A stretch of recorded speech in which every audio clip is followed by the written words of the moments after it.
Hello बच्चों, ये आपकी पाठ 15 की लास्ट वीडियो है। इसमें हम पशुपालन के बारे में पढ़ेंगे। इससे पहले हम फसलों के उत्पादन से संबंधित जो भी टॉपिक्स थे वो हम कवर कर चुके हैं। तो सबसे पहले इसको भी हम क्वेश्चन आंसर्स की फॉर्म में कवर करेंगे। सारे इंपॉर्टेंट क्वेश्चंस मैंने इसमें कवर करने की कोशिश की है जो एनसीईआरटी से आपके आते हैं, पॉसिबल 1 मार्कर या बड़े क्वेश्चंस। सबसे पहले है दुग्ध स्रवण काल किसे कहते हैं।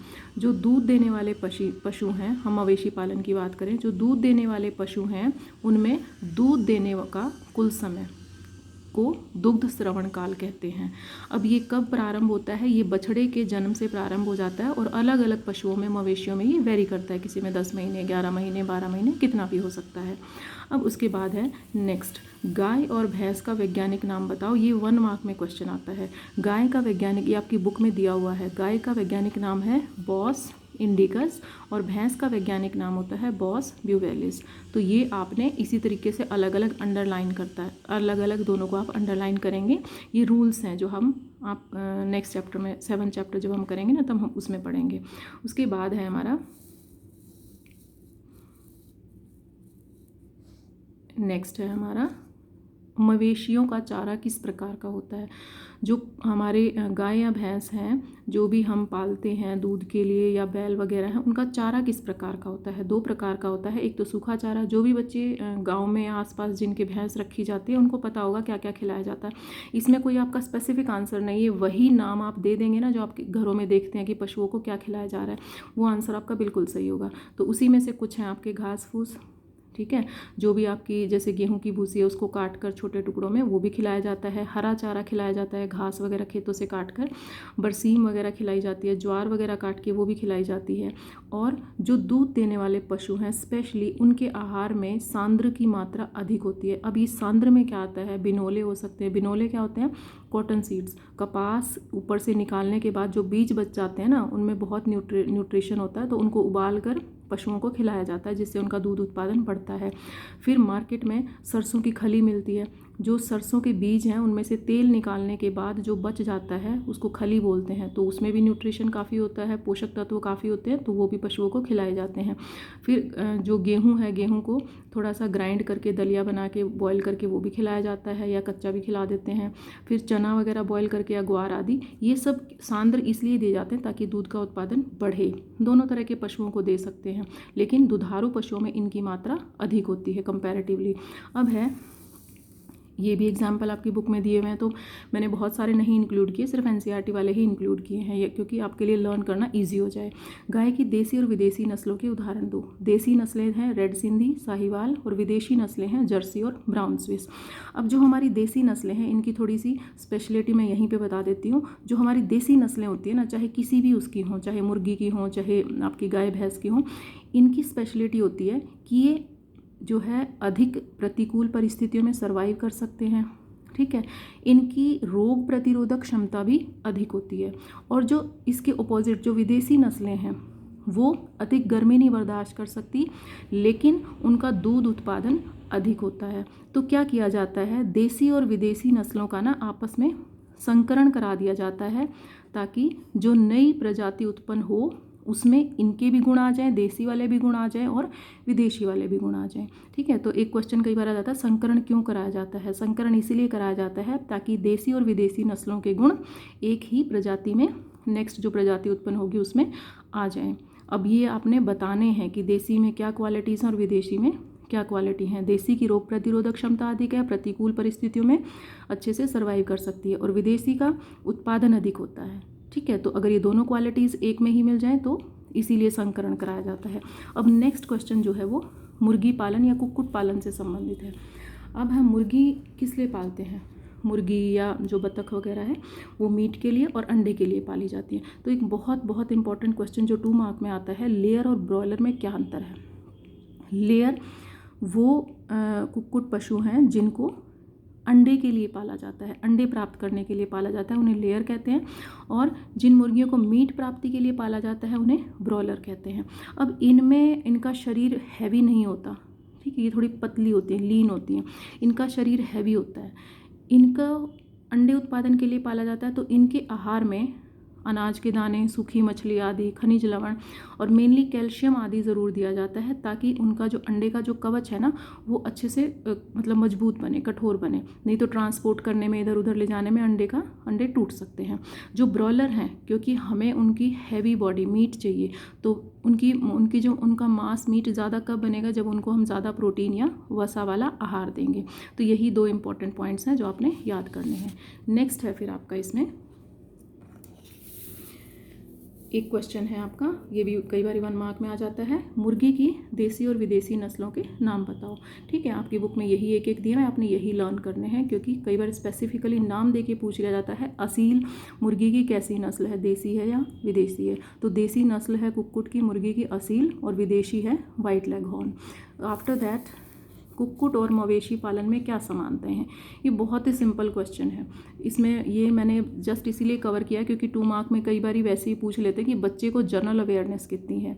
तो कोई भी आप मतलब पशु कोई भी पाल रहे हो तो इन चीज़ों का स्पेशली ध्यान रखते हैं, ये सबको पता है ना। उसका रहने का स्थान साफ, खुला और हवादार होना चाहिए। बीमारियों से बचाने के लिए समय समय पर उनको टीके लगाए जाने चाहिए। उनके शरीर की साफ सफाई का विशेष ध्यान रखना चाहिए ताकि उनके शरीर पर कोई परजीवी उत्पन्न ना हो। खाने पीने का नियमित अंतराल पर उनको उपलब्धि होनी चाहिए, ठीक है ना। तो इन सब चीज़ों का और समय समय पर उनको मतलब उनके शरीर की साफ सफाई भी करनी चाहिए। उसके बाद है मछलियाँ कैसे प्राप्त की जाती हैं। नेक्स्ट टॉपिक हमारा आ जाता है मछली पालन। तो इसके मेन पॉइंट मैंने क्वेश्चन की फॉर्म में ही कवर किए हैं ताकि आप लोगों के लिए लर्न करना ईजी हो जाए। अब मछलियाँ 2 तरीके से प्राप्त की जाती हैं। जो भी मतलब लोग जो समुद्री क्षेत्र के आसपास रहते हैं वो तो सीधा क्या करेंगे, अपनी नौका लेके जाएंगे, नाव ले जाएंगे, जाल ले जाएंगे, समुद्र में जाएंगे मछुआरे और वहाँ से पकड़ कर ले आएंगे और मार्केट में बेच देंगे। अब ये सुविधा पूरे हर जगह तो तटीय क्षेत्र नहीं होते ना, हर जगह समुद्र तो अवेलेबल नहीं होता, तो वहाँ पर मछली पाली जाती हैं। ठीक है, मछली पालन किया जाता है। तो मछलियाँ 2 तरीके से प्राप्त होती हैं। एक तो जल स्रोत से डायरेक्टली पकड़कर, ठीक है, इसमें कोई मेंटेनेंस नहीं करनी होती है, सीधा जाओ जाल लेके अपना नौका लेके और पकड़ के ले आओ। लेकिन मछली पालन में एफर्ट करना पड़ता है। इसमें मछलियों के अंडे किसी जल स्रोत में, तालाब वगैरह में डाले जाते हैं, फिर उनको समय समय पर, कुछ तो नेचुरल तरीके से पौंड में, तालाब में भोजन उपलब्ध होता है, नहीं तो उनको समय समय पर दिया भी जाता है भोजन। अब उसके बाद मछली पालन के अंतर्गत सिर्फ मछलियाँ नहीं आती, प्रॉन, झींगा मछली, सीप, ये सब भी आते हैं। ठीक है, प्रॉन या झींगा मछली ये प्रोटीन रिच होता है और सीप को मेनली मोती के लिए पाला जाता है। मछलियाँ 2 तरह के जल स्रोतों से प्राप्त की जा सकती हैं। 2 तरह के जल स्रोतों में होती हैं, एक तो लवणीय जल जो इसे आपका समुद्र का जल है, और अलवणीय जल जो मीठे पानी के जल स्रोत हैं। अब कुछ एग्जाम्पल्स आपकी बुक में दिए हुए हैं, इसके अलावा वो भी आपने एक 2 एग्जाम्पल दोनों के लर्न करने हैं, कौन सी लवणीय जल में पाई जाती हैं, कौन सी लवणीय जल में पाई जाती हैं, क्योंकि ये भी 1 मार्क में पूछा जा सकता है। ठीक है, अब इसके बाद है जो बहुत बहुत इंपॉर्टेंट क्वेश्चन इस चैप्टर से आता है। लास्ट ईयर कट गया था इस चैप्टर में से काफ़ी भाग, लेकिन ज़रूरी नहीं कि इस साल भी कटे, तो इसलिए आपने बहुत अच्छे से करना। ये क्वेश्चन बहुत इंपॉर्टेंट है, ये 4 मार्क में आता है। ठीक है, मिश्रित मछली संवर्धन क्या है और इसके क्या लाभ हैं। क्वेश्चन में आप ये भी लिख लेना आगे क्या है।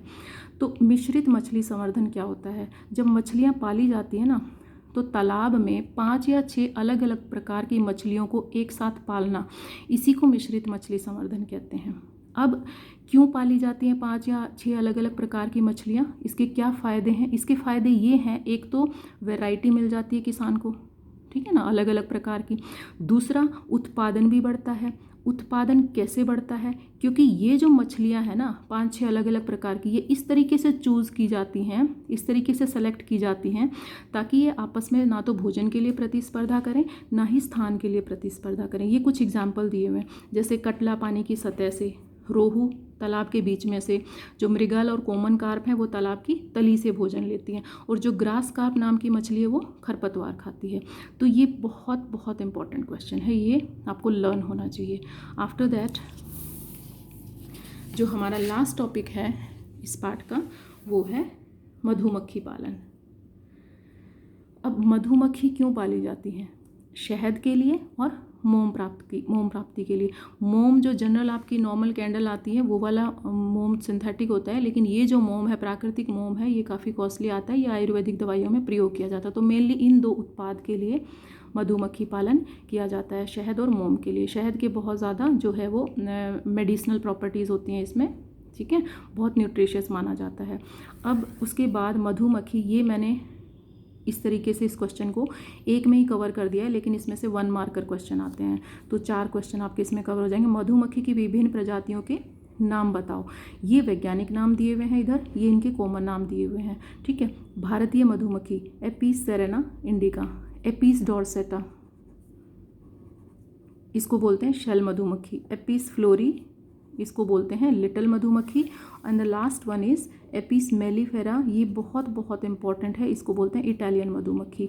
आजकल भारतीय मधुमक्खियों की बजाय जो देसी मधुमक्खी की जो प्रजाति हैं उसकी बजाय इटालियन मधुमक्खी को प्रेफर किया जाता है, ठीक है। इसको क्यों प्रेफर किया जाता है? एक तो ये डंक कम मारती है, दूसरा ये ज़्यादा शहद इकट्ठा करती है, तीसरा ये अपने छत्ते में अधिक समय तक रहती है, उसका बचाव करती है, और तेज़ी से प्रजनन करती है और अधिक मधुमक्खियाँ पैदा करती है। अल्टीमेटली इन सभी पॉइंट से जो है मधु उत्पादन बढ़ता है। और डंक कम मारने से क्या होगा भाई, शहद अच्छे से आसानी से जो है किसान कलेक्ट कर सकता है। यही जो आंसर है ना, इसका एक दूसरा क्वेश्चन आपकी बुक में दिया हुआ है कि मधु उत्पादन के लिए मधुमक्खी में कौन से ऐच्छिक गुण होने चाहिए, ठीक है, उसका आंसर भी सेम रहेगा। तो आप इसी क्वेश्चन के साथ अथवा या ओब्लिक करके उस क्वेश्चन को भी आप लिखेंगे, ठीक है। और ये 2 नंबर में आता है और बहुत बहुत इंपॉर्टेंट है, मैं लिख देती हूँ यहाँ पे। अब उसके बाद है लास्ट टॉपिक, इसमें है चरागाह। चरागाह क्या होती है और ये शहद उत्पादन से कैसे संबंधित है? चरागाह होती है एक प्राकृतिक घास का मैदान जहाँ दूर दूर तक घास फैली हुई होती है और बीच बीच में उसमें फूलों वाले पौधे भी काफ़ी मात्रा में होते हैं, उसी को चरागाह कहते हैं। अब चरागाह में जितने ज़्यादा प्रकार के फूल उपलब्ध होंगे, शहद का स्वाद उतना ही अच्छा होगा और उसकी गुणवत्ता भी उतनी ही अच्छी होगी। आजकल आप मार्केट में देख रहे होंगे, कभी ये सुपरमार्केट वगैरह में कभी जाओगे ना, शहद का एक अलग कॉलम मिलेगा, अलग पूरा एक सेक्शन मिलेगा, उसमें आपको अलग अलग वैरायटी के ऑर्गेनिक हनी, ठीक है, कोई मल्टी फ्लोरा होगा, कोई नीम का होगा, कोई जामुन का होगा, कोई यूकलिप्टस का होगा, आजकल केसर वाला भी आ रहा है।